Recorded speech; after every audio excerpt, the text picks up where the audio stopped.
오늘 설교는 주로 책을 소개하는 내용입니다. 책 제목은 순종이라는 책입니다. 원래 영어 책 이름은 Under His Authority 그런 제목인데요. 이 책을 쓰신 분의 이름은 잔 비비어라고 미국 교회 목사님이십니다. 이 책은 이번에 우리 하와이 연합감리교회 직분자 훈련 필독 도서입니다. 이번에 집사, 권사, 장로 임명을 받으신 분들은 이 책을 필히 읽고 독후감을 써내야 했습니다. 지난 수요일 저녁 예배 때 제가 이 책을 소개해 드렸는데요.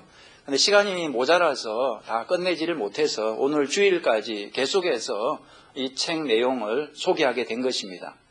이 책 내용은 목사인 제가 말하기에는 참 어려운 것들이 많이 있습니다. 예를 들어서 목사에게 순종하라 이런 말이 나오는데 당사자인 제가 말하기에는 참 송구스러운 것입니다. 오늘 설교 말씀을 듣고 마음에 좀 불편하신 분이 계시면 그냥 이렇게 생각하면 될 것 같습니다. 저 책에 저런 말이 있다는 얘기구나 이렇게 생각하시면 될 것 같습니다. 그러나 제가 주일날 이 책을 소개할 때는 이 책이 성경 말씀과 정확하게 일치하기 때문입니다. 따라서 여러분이 할 수만 있으면 하나님이 주시는 말씀으로 겸손하게 받으시기 바랍니다. 그러면 여러분에게 복이 될 것입니다. 성경의 시작은 여러분 아시겠지만 다 창세기죠. 창세기 1장 1절은 이렇게 시작합니다. 태초에 하나님이 천지를 창조하시니라. 자, 하나님이 세상을 창조했다 이 말은 하나님이 주인이라는 뜻입니다. 세상은 임자 없는 물건이 아니라 하나님이 창조하셨고 하나님이 주인이십니다. 그래서 주인이신 하나님은 이 세상에 대해서 깊은 애정을 가지고 다스리십니다. 그런데 이 세상을 혼자서 다스리시는 게 아니라 그 밑에 지도자를 세워서 다스리십니다. 자, 여러분 설교 노트 주보 그걸 한번 보시면서 순서에 따라서 한번 보죠. 자, 1번이 있습니다. 1번. 하나님은 세상을 다스리기 위해서 조직한 세 단체가 있는데요. 이 단체가 무엇입니까? 하나님이 세상을 다스리기 위해서 조직한 세 단체. 첫 번째 단체가 무엇입니까? 가정입니다. 첫 번째 단체는 가정입니다. 가정은 하나님이 만든 최초의 단체입니다. 여러분, 가정은 인간이 만든 게 아닙니다. 하나님이 계획하시고 하나님이 만드신 조직입니다. 하나님이 아담과 하와를 창조하시고 두 사람을 혼인시키시고 남편과 아내가 되어서 같이 살게 했습니다. 그리고 자녀를 낳게 하셨고 그 가정을 축복해 주셨습니다. 자, 두 번째로 하나님이 만드신 단체는 무엇입니까? 국가입니다. 국가는 본래 하나님의 생각은 아니었습니다. 하나님이 국가를 처음 허락하신 것은 구약성경 사사기 때였습니다. 이스라엘 백성들이 하나님께 요청을 했죠. 왕을 세워달라고. 왕은 곧 국가를 의미했습니다. 하나님은 그 생각을 별로 기뻐하시지 않았지만 이스라엘 백성들이 하도 간곡히 요청을 했기 때문에 허락을 해주셨습니다. 누구를 최초의 왕으로 세워주셨습니까? 사울을 이스라엘 최초의 왕으로 세워주셨습니다. 이렇게 해서 하나님이 허락하신 국가가 공식적으로 생겨난 것입니다. 자, 세 번째 하나님이 만드신 단체는 무엇입니까? 교회입니다. 교회는 하나님의 생각이었습니다. 예수님이 교회를 세우셨습니다. 베드로가 주는 그리스도시요 살아계신 하나님의 아들입니다. 이렇게 신앙 고백을 했을 때 예수님께서 그 고백 위에 교회를 세우겠다고 말씀하셨습니다. 그 말씀대로 예수님이 떠나신 후에 예수님을 주님으로 고백하는 사람들의 단체가 세워졌는데 그것이 바로 교회였습니다. 자, 이 세 단체를 하나님이 조직하시고 하나님이 책임자를 세워주셨습니다. 지도자를 세워주셨습니다. 자, 2번 보시죠. 이제 하나님이 세우신 지도자들. 자, 첫째, 가정을 다스릴 지도자를 하나님이 세워주셨습니다. 누구를 세워주셨습니까? 부모를 세워주셨습니다. 부모로 하여금 가정을 자녀들을 잘 다스리라 그랬습니다. 또 자녀들은 부모에게 순종하라고 말씀하셨습니다. 그리고 또 하나 남편을 아내의 머리로 세워주셨습니다. 아내는 남편에게 복종하라 말씀하셨습니다. 자, 두 번째로 국가를 다스릴 지도자를 또 세워주셨는데 누구를 세워주셨습니까? 왕을 세워주셨습니다. 요즘은 대통령이나 총리가 되겠죠. 세 번째로 교회를 다스릴 지도자로 또 누구를 세워주셨습니까? 목회자를 세워주셨습니다.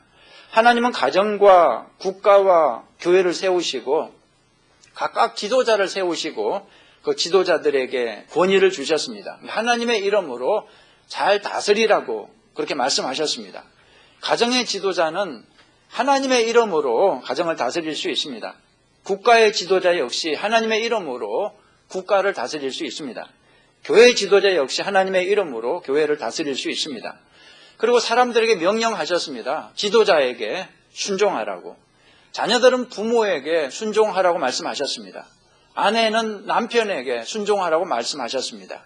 국민들은 국가 지도자에게 순종하라 그랬습니다. 교인들은 교회 영적 지도자에게 순종하라고 말씀하셨습니다.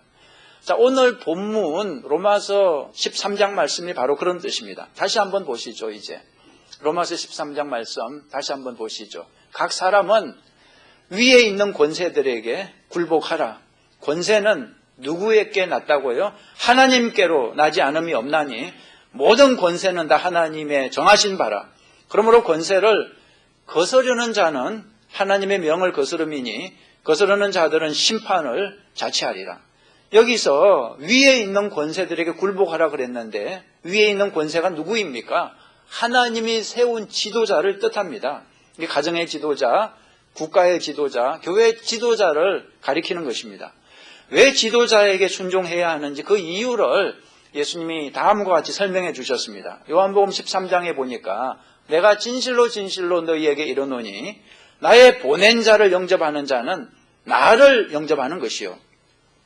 하나님이 보낸 사람을 존중할 때 그것이 바로 하나님을 존중하는 것이 된다는 것입니다. 지도자를 존중하는 것이 하나님을 존중하는 것이 된다는 것입니다. 하나님이 세운 지도자를 거부하는 것은 다름 아니라 하나님을 거부하는 것이 된다는 것입니다. 여러분, 이스라엘 백성들이 광야에서 하나님이 세운 지도자 모세를 거부할 때 성경은 그것을 가리켜 하나님을 거부하는 것이라고 기록을 하고 있습니다. 출애굽기 16장 8절 보시죠. 너희의 원망은 우리를 향하여 함이 아니요 누구를 향하여? 여호와를 향하여 함이로다. 하나님이 세운 지도자를 불평하고 원망하는 것은 곧 하나님을 불평하고 원망하는 것이다. 그런 뜻입니다. 그런데 하나님이 세운 지도자는 그 권위가 그 사람에게서 끝나는 것이 아니라 또 그 지도자가 세운 다음 사람에게 계속해서 권위가 연결이 됩니다. 예를 들어서 국가의 경우 하나님이 대통령에게 권위를 주시면 거기서 끝나는 것이 아니라 대통령은 또 장관들에게 권위를 줍니다. 또 장관들은 또 그 밑에 있는 관리들에게 권위를 줍니다. 따라서 우리는 대통령 한 사람에게만 순종하는 것이 아니라 대통령이 세운 관리들 모두에게 순종을 해야 한다는 것입니다. 비비어 목사님이 이런 간증을 하나 했습니다. 운전하다가 실수로 빨간불에 지나갔습니다. 경찰한테 딱 걸렸습니다. 경찰에게 정중하게 사과를 했습니다. 제가 잘못했습니다. 나의 잘못을 용서해 주십시오. 다음부터는 조심해서 운전을 하겠습니다. 왕을 대하듯이 그 경찰에게 겸손하게 정중하게 대했습니다. 경찰이 처음에는 화난 얼굴이었는데 이 비비어 목사님이 하도 겸손하게 하도 정중하게 나오니까 나중에는 이 티켓을 끊어야 할지 말아야 할지 막 고민을 하더라 그랬습니다. 여러분, 교회에서도 마찬가지입니다. 하나님이 목사에게 권위를 주시면 목사가 또 다른 그 리더들에게 또 권위를 주는 거죠. 목장 리더에게 권위를 주고 또 성가대 주의에게 또 주의자에게 권위를 주고 또 안내위원에게 권위를 주고 또 주차위원에게 권위를 주고 등등등등. 따라서 여러분은 목사 한 사람만 순종하는 것이 아니라 목사가 세운 모든 사람에게 순종을 해야 한다는 것입니다. 여러분, 구약 성경에 보면 그 나아만 장군 얘기가 나오죠. 아람의 군대 장관. 나아만은 문둥병을 고치기 위해서 엘리사의 집을 방문했습니다. 그런데 엘리사가 직접 나와서 처방을 주지 않고 어떻게 했습니까? 종을 보냈습니다. 종을 보내가지고 처방을 했죠. 저기 요단강에 가서 몸을 7번 씻으라 그랬습니다. 나만 장군이 그 말을 듣고 굉장히 기분이 나빴습니다. 아니 자기가 나와야지 왜 종을 보내냐고. 이 나만 장군은 엘리사가 보낸 종을 존중하지 않았습니다. 그 종의 말 듣지 않겠다고 고집을 피웠죠. 그런데 여러분 그것은 잘못된 생각이었습니다. 하나님이 엘리사를 보냈고 엘리사가 그 종을 보낸 것입니다. 따라서 나아만은 그 종의 말에 순종해야 되는 거죠. 그 종에게 순종하는 것이 그 다음에 엘리사에게 순종하는 것이고 그 다음에 하나님께 순종하는 것이 되는 것입니다. 자, 여기서 설교가 끝나면 참 간단합니다. 그죠? 모든 권세는 하나님이 세우셨으니까 다 순종하자. 뭐 이렇게 끝나면 간단합니다. 그런데 참 현실이 그렇지 않습니다. 현실이 그렇게 간단하지 않습니다. 문제가 있습니다. 어떤 문제가 있습니까? 세 번째 보시죠. 어떤 문제가 있습니까? 하나님이 세우신 지도자가 잘못할 때는 어떻게 해야 되나? 참 이게 문제죠. 지도자가 잘하면 고민할 거 없습니다. 누군들 순종 못하겠습니까? 그런데 지도자가 잘못할 때 어떻게 하냐 그거죠. 국가를 한번 생각해 보겠습니다. 이 세상에는 잘못하는 지도자들이 있을까요? 없을까요? 있습니다. 잘못하는 정도가 아니라 악한 지도자도 많습니다. 예를 들어서 여러분 누가 악했습니까? 이 세상에. 히틀러 기억하시죠? 또 스탈린, 또 뭐 김일성 이렇게 악한 지도자들은 어떻게 해야 될까요? 그 지도자들에게도 순종을 해야 됩니까? 이 잔 비비어 목사님의 대답을 소개합니다. 철저하게 이분은 성경을 가지고 대답을 해요. 구약 성경에서 애굽의 바로 왕을 생각해 보라는 것입니다. 바로 왕이 지금의 히틀러요, 스탈린과 같다는 거죠. 이스라엘 백성들을 학대하고 죽였습니다. 잔 비비어 목사님은 말하길 가슴이 아프지만 인정해야 할 사실이 하나 있는데 바로를 그 자리에 앉힌 것은 누구냐 하는 것입니다. 바로를 그 자리에 앉힌 것은 하나님이라는 것입니다. 바로 왕이 마귀 짓을 하고 있지만 바로를 왕의 자리에 앉힌 것은 마귀가 아니라 하나님이라는 거죠. 출애굽기 9장에 보면 하나님이 바로에게 하신 말씀이 그 증거입니다. 보세요. 출애굽기 9장 16절. 내가 너를 세웠음은 나의 능력을 내게 보이고 내 이름이 온 천하에 전파되게 하려 하였음이니라. 하나님이 바로왕을 세웠다는 것입니다. 물론 바로왕은 하나님이 주신 권세를 잘못 사용했습니다. 거기에 대해서는 하나님이 엄중하게 심판을 하실 것입니다. 그러나 우리가 할 일은 무엇이냐 이것입니다. 우리가 할 일은 역시 순종이라는 것입니다. 물론 그렇다고 해서 악한 통치자를 도와서 함께 악을 행하라는 말은 아닙니다. 여기서 말하는 순종은 그 핍박을 견뎌내라는 것입니다. 그 핍박에도 하나님의 뜻이 있겠지 하고 받아들이라는 것입니다. 여러분 악한 통치자를 대항해서 칼을 들고 싸우는 것은 세상의 방식입니다. 여러분 예수님이 체포당하실 때 베드로가 어떻게 했습니까? 칼을 뽑아들었습니다. 그런데 예수님께서 뭐라고 말씀하셨습니까? 그 칼을 다시 집어넣으라 그랬습니다. 예수님의 방식은 순종이었습니다. 채찍에 맞으시고 십자가에 달려 죽는 것이 예수님의 방식이었습니다. 순종은 너무나 약해 보이고 무기력해 보입니다. 그러나 그건 인간의 생각이고 하나님이 보실 때 순종이야말로 가장 강력하다는 것입니다. 우리가 순종할 때 하나님이 역사하시는 것입니다. 여러분 좋은 예가 베드로가 옥에 갇혔을 때 예루살렘 성도들이 어떻게 했습니까? 그때는 악한 왕 헤롯이 통치하고 있었습니다. 헤롯은 이미 야고보 사도를 죽였습니다. 이제 베드로를 죽이겠다고 예고했습니다. 그러자 초대교회 성도들이 어떻게 했습니까? 이제 칼을 들고 나가서 싸우자 그랬습니까? 그렇지 않습니다. 모여서 무엇을 했습니까? 기도했습니다. 그랬더니 무슨 일이 있었습니까? 하나님이 역사하셨습니다. 감옥문이 열리고 베드로가 석방됐습니다. 그 악한 왕은 어떻게 됐습니까? 얼마 후 하나님이 친히 그 왕을 심판하셨습니다. 성경에 보니까 충이 먹어 죽었다고, 벌레가 먹어 죽었다고 성경이 기록하고 있습니다. 여러분 이것이 바로 하나님의 방법이라는 것입니다. 하나님은 심판하시고 우리는 순종하는 것. 여러분 하나님이 분명히 말씀하셨죠. 원수 갚는 것은 하나님께 있다, 내게 있다고, 내게 맡기라고. 심판은 하나님이 하신다고. 하나님의 몫은 하나님께 맡기고 우리의 몫은 우리가 감당하면 되는 것입니다. 여러분 빈칸 한번 채워보시죠. 자, 여기 우리의 몫은 무엇입니까? 빈칸에 우리의 몫은 순종입니다. 그 다음에 두 번째로 하나님의 몫은 무엇입니까? 하나님의 몫은 심판이라는 것입니다. 심판은 하나님의 몫이고 우리의 몫은 순종이라는 것입니다. 이 잔 비비어 목사님의 간증 하나를 더 소개합니다. 어떤 기독교 라디오 방송에 출연했을 때 일이라고 그래요. 한참 얘기를 나누다가 잠깐 쉬는 시간이 됐습니다. 쉬는 시간에 잠시 전국의 날씨를 알려주는 순서가 있었습니다.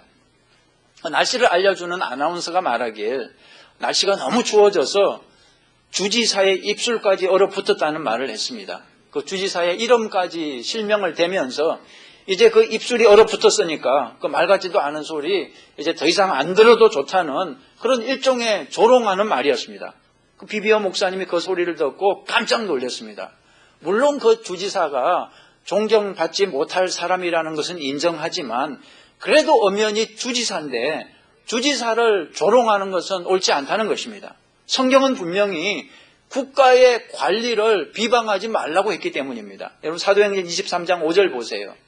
너희 백성의 관원을 비방치 말라 그랬습니다. 사도행전 23장 5절에 너희 백성의 관원을 비방치 말라 그랬습니다. 디모데전서 2장 1절도 보세요. 그러므로 내가 첫째로 권하노니 모든 사람을 위하여 간구와 기도와 도구와 감사를 하되 임금들과 높은 지위에 있는 모든 사람을 위하여 하라. 이는 우리가 모든 경건과 단정한 중에 고요하고 평안한 생활을 하려 함이니라. 이것이 우리 구주 하나님 앞에 선하고 받으실 만한 것이니 그랬습니다. 한국에 낙곰수라는 프로그램이 있다고 그럽니다. 한국에서 젊은 사람들이 아주 좋아하는 인기 최고의 프로그램이라고 그래요. 저는 한 번도 들어본 적이 없는데 그런데 들리는 말에 의하면 그 프로그램이 대통령을 조롱하고 정부를 조롱하고 그 정도가 아니라 막 욕을 한다고 그렇게 들었습니다. 여러분 세상 사람들이 이런 프로그램을 좋아하는 것은 당연한 것입니다. 세상은 마귀에게 속했고 마귀는 욕하고 조롱하고 비방하는 것을 좋아하기 때문입니다. 그러나 우리 기독교인은 절대로 그런 프로그램을 좋아하면 안 되는 것입니다. 그 프로그램이 다루는 내용이 사실이냐 아니냐 그게 문제가 아닙니다. 여러분 부모의 잘못이 사실이라 할지라도 자식이 부모를 향해서 이 새끼 저 새끼 욕을 해서야 그게 말이 되겠습니까? 하나님이 세운 지도자를 향해서 그렇게 조롱하고 비방하는 것은 죄를 짓는 것입니다. 여러분 우리가 지도자의 잘못을 지적할 수는 있습니다. 그러나 조롱을 해서는 안 된다는 거죠. 비방해서는 안 되는 것입니다. 왜 그렇습니까? 하나님이 세워주신 권위이기 때문에 우리는 하나님을 존중하는 마음으로 하나님이 세워주신 그 권위를 가진 지도자를 역시 존중하는 것입니다.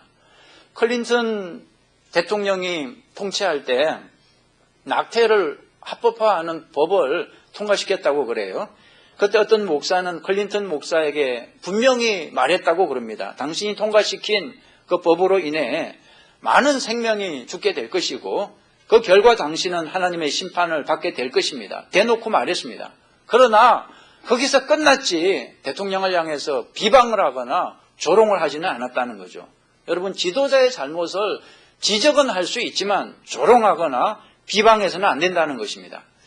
이번에는 가정을 한번 생각해 보죠. 가정. 부모의 경우도 마찬가지입니다. 여러분 부모가 잘못을 할 수 있을까요? 없을까요? 부모도 얼마든지 잘못을 하죠. 그럼 부모가 잘못할 때 자녀는 어떻게 해야 되겠습니까?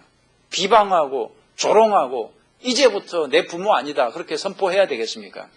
여러분 성경에 좋은 예가 있죠. 노아가 잘못을 했습니다. 노아가 대낮에 술에 취해서 벌거벗고 낮잠을 잤습니다. 성경에는 간단하게 술 취해서 벌거벗고 낮잠 잤다 이렇게 나오지만 사실은 더 심했을 것이라고 학자들은 보고 있습니다. 쉽게 말하면 추태를 보인 거죠. 술에 취해서 또 성적인 추태를 보였습니다. 아버지가 보여서는 안 될 추한 모습을 자녀들에게 보인 것입니다. 여러분 이런 경우 자녀들은 어떻게 해야 될까요? 추태를 부리는 부모를 어떻게 해야 될까요? 술과 담배, 도박, 그리고 마약에 중독돼서 추한 모습을 자녀들에게 보이는 부모가 얼마나 많이 있습니까? 성적으로 문란한 행동을 하고 게으르고 거짓말하고 도둑질하고 자녀들을 학대하는 부모가 있습니다. 이런 부모를 자녀들은 어떻게 대해야 될까요? 여러분, 부모 때문에 다시는 고민하지 않기를 바랍니다. 여러분의 부모를 어떻게 대해야 할까? 다시는 두 번도 고민하지 마십시오. 그냥 하나님의 말씀에 순종하면 됩니다. 하나님이 이렇게 말씀하셨어요. 마태복음 19장 19절에 내 부모를 공경하라 그랬습니다. 에베소서 6장 1절에 너희 부모에게 순종하라 그랬습니다. 이것이 하나님의 명령입니다. 아니, 여러분의 부모에게 문제가 많은 것을 하나님이 몰라서 이런 소리를 하셨겠습니까? 하나님도 아시지만 그럼에도 불구하고 하나님의 명령은 부모를 공경하라 그랬습니다. 부모를 순종하라 그랬습니다. 잘못된 부모를 공경하는 것은 너무나 억울하다고 말할 자녀가 있을 것입니다. 그런데 여러분, 사실은 억울할 거 없습니다. 왜냐하면 부모를 공경해서 손해보고 피해보면 억울하겠지만 오히려 복을 받고 상을 받는다면 억울할 게 무엇입니까? 부모를 공경하고 순종하는 자녀에게 하나님이 복을 주시겠다고 약속해 주셨습니다. 에베소서 6장 2절 보세요. 내 아버지와 어머니를 공경하라. 이것은 약속이 있는 첫 계명이니 이로써 내가 잘되고 땅에서 장수하리라. 반대로 부모에게 불순종하고 거역하는 자녀는 어떻게 된다고요? 저주를 받는다 그랬습니다. 신명기 27장 16절. 그의 부모를 경홀히 여기는 자는 저주를 받을 것이라. 여러분, 불순종은 마귀를 불러들이는 것입니다. 저주를 불러들이는 것입니다. 야고보서 4장 7절에 보니까 그런즉 너희는 하나님께 순복할지어다. 그런 다음에 마귀를 대적하라. 그리하면 너희를 피하리라. 마귀를 그냥 대적한다고 마귀가 피하는 게 아닙니다. 하나님께 순종하면서 마귀를 대적해야 마귀가 도망가는 거죠. 불순종하면서 아무리 마귀가 물러가라 그래도 마귀가 안 물러갑니다. 여러분, 더러운 냄새를 풍기면서 파리가 물러가라. 아무리 해도 파리가 물러가나요? 냄새를 풍기는 한 파리는 계속해서 꼬이게 되는 것입니다. 남편과 아내의 경우도 마찬가지라고 할 수 있습니다. 남편이 잘못을 할까요? 안 할까요? 많이 하죠. 남편이 잘못을 할 때 아내는 어떻게 해야 되나요? 남편을 욕하고 거부해야 되나요? 이제 내 남편 아니다 선포를 해야 되나요? 심지어 남편이 불신자라 할지라도 그 남편에게 순종해야 한다고 성경은 가르쳐 주고 있습니다. 이런 조커가 있습니다. 어떤 여자분이 기도를 했어요. 금식하면서 간절하게 기도했습니다. 기도 제목은 우리 남편 좀 변화시켜 주세요. 우리 남편 성질 좀 고쳐주세요. 우리 남편 교회 좀 나오게 해주세요. 정말 금식하면서 간절하게 기도했습니다. 마침내 하나님이 응답해 주셨습니다. 이렇게 말씀하셨어요. 네 남편 내가 고칠 테니까 너는 남편에게 순종해라. 이렇게 말씀하셨다 그래요. 네 남편 내가 고칠 테니까 너는 순종해라. 여러분, 이 조크는 그냥 조크가 아닙니다. 성경 말씀 그대로입니다. 고치는 것은 하나님의 몫입니다. 하나님의 몫은 하나님께 맡기고 순종은 우리의 몫입니다. 어떤 아내는 또 이렇게 대답해요. 아니, 미련한 남편 그 말 그대로 하면 잘못될 게 뻔한데 그래도 순종을 해야 되나요? 제 대답은 하나님을 믿으라는 것입니다. 여러분, 혹시 남편에게 순종해서 잘못되면 하나님께 따지세요.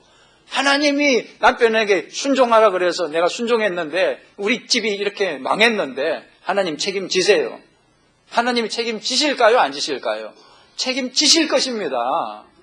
사람도 아니고 하나님이 이렇게 하라고 해서 그렇게 해서 잘못되면 왜 책임을 안 지시겠습니까? 남편에게 순종하다가 어려움 당하는 아내를 하나님이 책임지실 것입니다. 하나님 믿고 담대하게 순종을 하시기 바랍니다. 물론 순종하지 말아야 할 경우도 있습니다.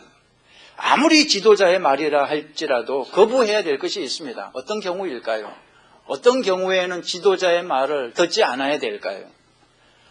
죄 짓게 만드는 명령은 거부해야 됩니다. 죄 짓게 만드는 명령은. 예를 들어서 애굽의 바로 왕이 그 히브리 산파들에게 명령했죠. 히브리 사내 아이들을 낳자마자 다 죽이라 그랬습니다. 그러니까 그 산파들이 어떻게 했습니까? 순종했습니까? 불순종했습니다. 다니엘의 세 친구는 우상에게 절하라는 그 나라의 법에 불순종했습니다. 또 다니엘은 하나님께 기도하지 말라는 그 왕의 명령에 불순종했습니다. 여러분, 지도자가 죄를 짓게 그렇게 명령하면 당연히 거부해야 됩니다. 부모가 도둑질을 시키는데 부모에게 순종해야지 하고 도둑질 하시겠어요? 그러면 안 됩니다. 부모가 교회 다니지 말라 그러면 부모님께 순종하시겠습니까? 그건 아닙니다. 남편이 우리 함께 죄를 짓자고 그렇게 유혹하면 같이 죄를 지으시겠습니까? 죄 짓는 것은 순종하면 안 되지만 죄 짓는 게 아니라면 순종을 하라는 것입니다. 이 비비어 목사님의 간증인데요. 이 목사님의 사모님이 결혼 초창기에 남편에게 순종하지 않았다고 그래요. 또 비비어 목사님도 요즘 남녀 평등 세상인데 이런 사고방식을 가지고 있었기 때문에 아내 순종을 기대하지도 않았습니다. 여러분, 아내 입장에서 볼 때 남편이 항상 현명한 결정을 내릴까요? 아니면 가끔씩, 아니면 종종 잘못된 결정을 내릴까요? 아내들만 한번 대답해 보세요. 남편이 항상 현명한 결정을 내리십니까? 여자의 눈으로 볼 때 마음에 안 드는 게 많이 있습니다. 아내의 눈으로 볼 때 남편은 잘못된 결정을 종종 내리죠. 여자들이 세밀하기 때문에 남편의 잘못을 잘 잡아냅니다. 그리고 또 장기판에서 여러분 훈수 두는 사람이 있죠. 옆에서 훈수하는 사람은 잘 보입니다. 그죠? 수가 잘 보입니다. 아내도 남편 옆에서 훈수하기 때문에 수를 잘 볼 수밖에 없는 거죠. 이 비비어 목사님의 사모님도 결혼 초창기에 그 남편에게 훈수하는 걸 너무나 좋아하고 또 순종하는 마음이 없었다고 그래요. 그 결과 이 사모님은 결혼 생활, 교회 생활이 너무나 힘들었다는 거죠. 매번 스트레스에 시달리고 불면증에 시달리고 마음에 기쁨이 없었습니다. 근데 하루는 하나님이 이 사모님께 이렇게 말씀하셨다고 그래요. 너는 왜 남편의 짐을 네가 지고 끙끙대고 있느냐. 그렇게 말씀하셨다고 그래요. 너는 왜 남편의 짐을 네가 지고 끙끙대고 있느냐. 남편에게 그 짐은 가벼운 것이지만 너에게는 너무 무거운 짐이다. 그 남편에게 머리 역할을 맡기고 너는 그저 순종하면 짐이 가벼워진다는 그런 말씀이었습니다. 그제서야 이 사모님이 회개를 했다는 거죠. 그때부터 순종하는 아내가 됐습니다. 남편의 잘못을 지적은 했지만 최종 결정은 남편에게 맡겨주었습니다. 그랬더니 스트레스가 사라지고 질병이 사라지고 결혼 생활도 행복을 찾았다는 것입니다. 여러분, 교회에서도 마찬가지입니다. 국가에서 그리고 가정에서 하나님이 세운 권위에 순종해야 하듯이 교회에서도 하나님이 세운 영적 지도자에게 순종해야 한다는 거죠. 디모데전서 5장 17절 보세요. 잘 다스리는 장로들을 배나 존경할 자로 알되 말씀과 가르침에 수고하는 이들을 더할 것이니라. 여기서 말하는 장로들은 지금의 장로님을 말하는 것이 아니라 그 모든 영적 지도자를 말하는 것입니다. 우리 감리교에서는 목사를 두 등급으로 나누죠. 그 준혜원 목사와 정혜원 목사로 나누는데 준혜원 목사를 가리켜서 영어로 디컨 패스터라 그래요. 그리고 정혜원 목사를 엘더 패스터라 그래요. 한국말로 직역하면 집사 목사, 장로 목사 이렇게 되는 거죠. 따라서 오늘 성경에 나오는 장로는 목회자를 포함해서 영적 지도자를 말하는 거죠.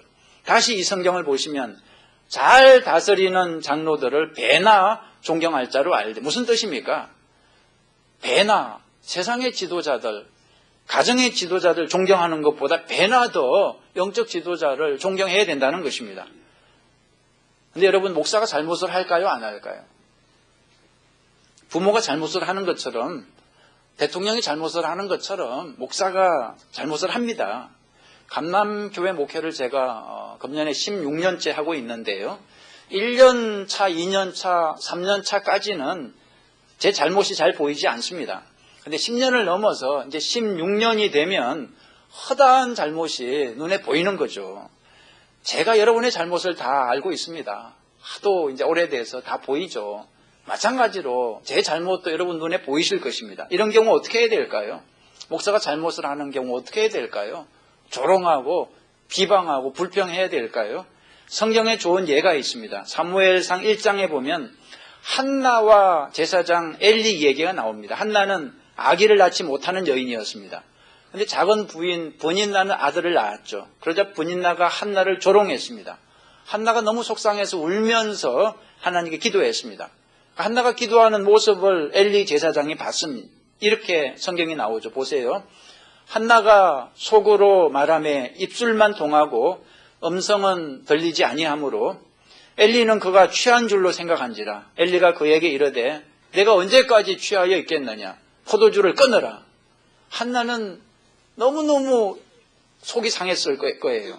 가뜩이나 지금 힘들어서 울면서 기도하는데 아니 제사장이라는 사람이 그것도 분별하지 못하고 뭐 술 취했다고 오해를 하니까 만약에 여러분 오늘 여러분의 목사가 이런 식으로 나오면 여러분 어떻게 하시겠어요? 여러분이 지금 너무너무 힘들어서 눈물로 통곡하면서 기도하는데 목사가 술 좀 끊으세요 이렇게 얘기하면 여러분 뭐라고 대답하시겠습니까? 아니 이 사람 정말 담임 목사 맞아? 지금 교인이 죽을 지경인데 그래서 금식하면서 기도하는데 뭐 담임 목사가 그걸 모르고 뭐 술 취해서 이렇게 영적으로 둔한 사람을 내가 어떻게 목사로 믿고 따라 다시는 이 교회에 나오나 봐라 이러지 않으시겠어요? 성경을 한번 다시 보시죠. 한나는 엘리 제사장에게 어떻게 했는지 성경 보세요. 나의 주여 그렇지 아니하니이다. 나는 마음이 슬픈 여자라. 포도주나 독주를 마신 것이 아니요 여호와 앞에 나의 심정을 통한 것뿐이오니 당신의 여종을 악한 여자로 여기지 마옵소서. 내가 지금까지 말한 것은 나의 원통함과 격동됨이 많음을 인함이니이다. 제사장을 존중했습니다. 엘리의 행동은 한심했지만 그래도 제사장이니까 존중해 줬다는 거죠. 자기가 술 취한 여자가 아니라는 것을 분명히 알리기만 했지 아무런 불평도 원망도 하지 않았습니다. 여러분 따지자면 엘리가 분명히 잘못했습니다. 한나는 아무 잘못도 없었습니다. 그런데 한나는 엘리를 공격하지 않았다는 거죠. 제사장 직분에서 물러가라고 데모하지 않았습니다. 여러분 다시 말씀드리지만 하나님이 세운 지도자에게 잘못이 있으면 누가 다루실까요? 그 지도자를 세운 하나님이 다루시지 않겠습니까?